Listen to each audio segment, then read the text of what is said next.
In today's video, I'm going to teach you how to create background scenery in Cinema 4D using backdrops, infinite backgrounds with shadow catchers, and procedural landscapes.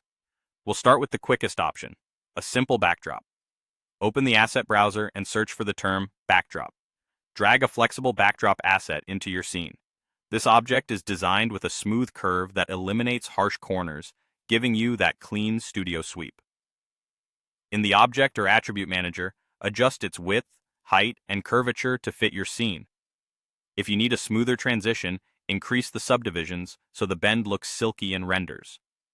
You can drop on a plane material, neutral colors work great, and position your objects in front of it.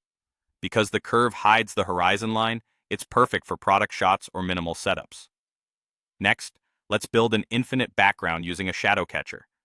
Add a plane to serve as the ground. Assign a shadow catcher material to this plane so it only receives and shows shadows without displaying a visible surface. This keeps your floor unobtrusive while preserving realistic contact shadows under your objects.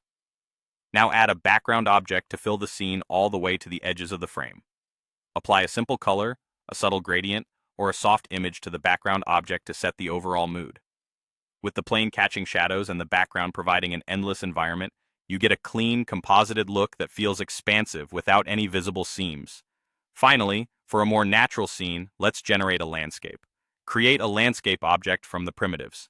In its settings, set the size to match your scene and tweak parameters like seed, scale, and roughness to shape hills and valleys. To add fine detail, make the landscape more dynamic with a displacer deformer. Parent the displacer to the landscape so it affects the terrain. In the displacer's shader or texture slot, load a height map. This grayscale image will drive elevation, where brighter areas push up and darker areas push down. Adjust the strength and scale until the terrain feels believable. You can vary the landscape profile by changing the seed or blending different height maps, and if the edges feel too steep, gently taper them by reducing amplitude. To recap, the backdrop is your fast, clean studio solution. The shadow catcher route gives you an infinite environment with grounded shadows, and the landscape method creates rich, natural terrain with procedural control. Choose the approach that matches your scene and refine the settings until everything feels cohesive on camera.